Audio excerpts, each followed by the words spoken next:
Guatemala ha sido un país que tuvo diferentes transformaciones, de la cual hoy hablaremos de lo que pasó en el siglo XIX, algunos avances significativos del país y una época muy importante que configura y arma la forma operacional de nuestro estado. En cuanto a la música, podemos mencionar al maestro José Eulalio Samayoa, nacido el 10 de diciembre de 1781 y se cree que falleció en 1855.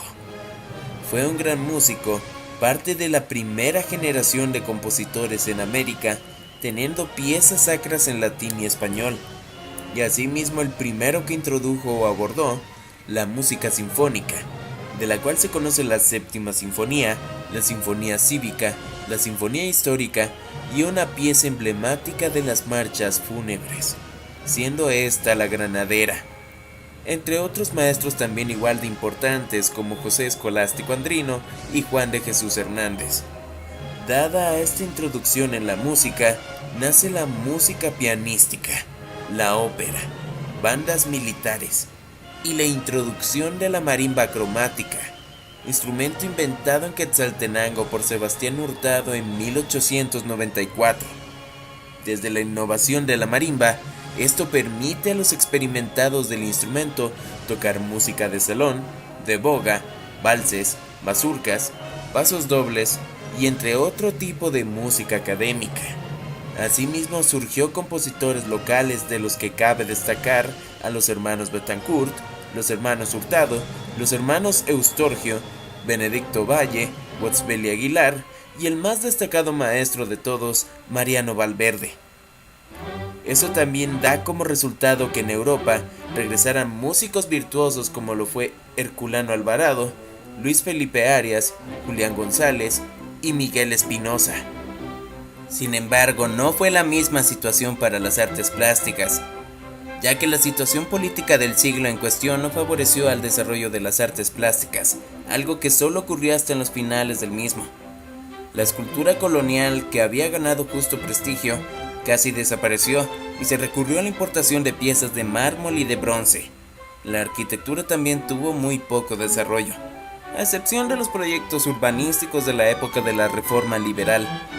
En los primeros años de la República se terminaron los templos comenzados a finales de la colonia y se realizaron escasos proyectos, como el del Teatro Nacional o Teatro Carrera, conocido más tarde como Teatro Colón, que comenzó a construirse en 1832 y se terminó en 1859. Asimismo, los fuertes de San José y Matamoros, finalizados en 1846 y 1858 respectivamente. Durante la Reforma Liberal, hubo proyectos urbanísticos en la ciudad capital y en Quetzaltenango. Asimismo, en ese periodo llegaron artistas extranjeros, quienes contribuyeron con sus diferentes habilidades y disciplinas a la construcción de edificios y monumentos, como el Palacio Presidencial de Reina Barrios, el Palacio de la Reforma, el Mercado Central y los monumentos dedicados a Cristóbal Colón, Miguel García Granados, Justo Rufino Barrios y Bartolomé de las Casas, así como las estaciones de los ferrocarriles.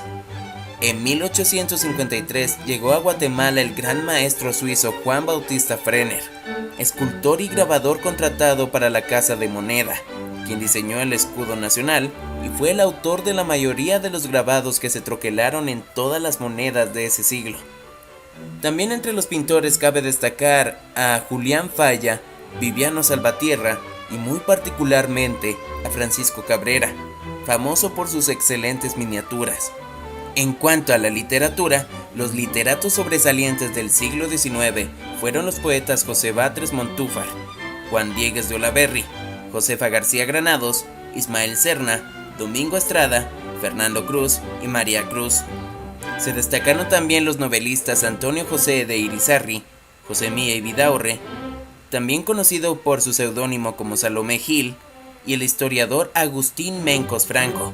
Muchos otros literatos de finales del siglo escribieron aún en el siglo XX, y a ellos se alude dentro de la literatura de esos 100 años. Ahora bien, hablemos un poco de la situación política del país. A finales del siglo XVIII, cuando el reformismo ilustrado de los Borbones implementó el régimen de intendencias en algunas regiones del Imperio Español, El número de provincias de la Capitanía General de Guatemala se redujo a 15, de las cuales 9 estaban en el actual territorio de Guatemala. Las alcaldías mayores de Chimaltenango, Escuintla, Zacatepeques, Sololá, Suchitepeques, Totonicapán y Verapaz, y los corregimientos de Chiquimule, Quetzaltenango. Al promulgarse en 1812 la Constitución de Cádiz, el Reino de Guatemala desapareció como unidad y fue sustituido por 2 provincias, sin subordinación entre sí. La provincia de Guatemala, que comprendía el territorio de Chiapas, El Salvador, Guatemala y Honduras, y la provincia de Nicaragua y Costa Rica. En cuanto a temas de educación, la Constitución de Cádiz fue muy clara en señalar la necesidad de que todo ciudadano supiera leer y escribir, y este criterio fue heredado por los gobiernos de la época independiente. Durante la administración de Mariano Gálvez se emitieron las bases para el arreglo general de la instrucción pública, en las que se dividió el sistema educativo en 3 niveles. El primero cubría la educación primaria, el segundo, que ejecutaban los colegios mayores, preparaba a los estudiantes en espera de ingresar en la universidad, y el tercero, o superior, estaba encomendado a la Academia de Estudios, que sustituyó a la antigua Universidad de San Carlos. Aún así, el plan educativo de Gálvez no duró tanto, ya que este era laico y no llegó a operar completamente. Fue creado en 1832 y dejó de funcionar cuando Gálvez fue derrocado en el 38. Todo esto volvió a ser parte de la regresión a la enseñanza dirigida por la Iglesia Católica, hasta que en 1852 se puso en vigencia una nueva ley educativa, conocida como Ley Pavón. La diferencia básica entre ambos planes es que el de Gálvez y la posterior consistía en que el segundo nivel de educación se volvió al estudio del catecismo, pero por lo demás, el contenido de los programas de primaria era semejante: lectura, escritura, aritmética, moral y urbanidad. La Universidad Nacional volvió a regirse por las constituciones coloniales.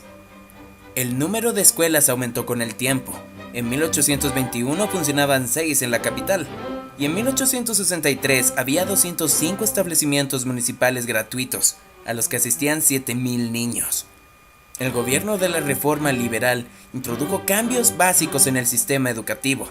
Se volvió a la enseñanza laica en todos los niveles de la instrucción estatal y se otorgó prioridad a la escuela primaria y se nacionalizaron las municipales y parroquiales.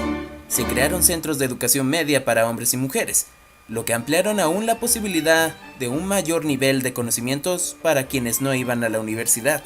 Así surgieron escuelas, institutos normales, escuelas de artes y oficios, escuelas de agricultura, el Conservatorio Nacional y la Escuela Politécnica. Subsistieron los centros de educación privados que podían impartir educación religiosa. Pero regresando a la situación política del país, en 1810, José de Bustamante y Guerra es nombrado capitán general de Guatemala. En una época de gran actividad independentista, desarrolla una política reformista de corte ilustrado. Pero ante la revolución de Miguel Hidalgo y Costilla y José María Morelos en México, preparó tropas en Guatemala y creó el Cuerpo de Voluntarios de Fernando VII. En 1820, Atanasio Atzul, ante el interés de su pueblo por acabar con los impuestos eclesiásticos y el tributo, unió fuerzas con Lucas Aguilar y con el alcalde mayor de Totonicapán, Narciso Mayol. Juntos lucharon en contra del poder de la colonia española, manejada por el capitán general del Reino de Guatemala. En México, la revolución obtuvo un completo triunfo, y a través del Plan de Iguala, declaró su independencia total del Imperio Español el 24 de febrero de 1821. Esta noticia desconcertó a las autoridades españolas de Guatemala, y a la vez sirvió de estímulo a la causa independentista. El 9 de marzo, el capitán general dejó el puesto para que fuese ocupado por el subinspector del ejército Gabino Gainza, pero las diputaciones provinciales solicitaron a Gainza una reunión para discutir el difícil tema de la independencia. Tras un breve periodo de incertidumbre política, el 5 de enero de 1822, las provincias centroamericanas fueron anexadas al Imperio Mexicano, una idea de Agustín Iturbide para contrarrestar la expansión estadounidense. Pero un año más tarde el imperio se colapsó y militares republicanos instauraron una democracia y un estado mexicano. Guatemala y sus provincias se separaron de él declarando de nuevo su independencia y pasando a formar parte de las Provincias Unidas del Centro de América en julio de 1823. Y todo esto ocurrió en el siglo XIX.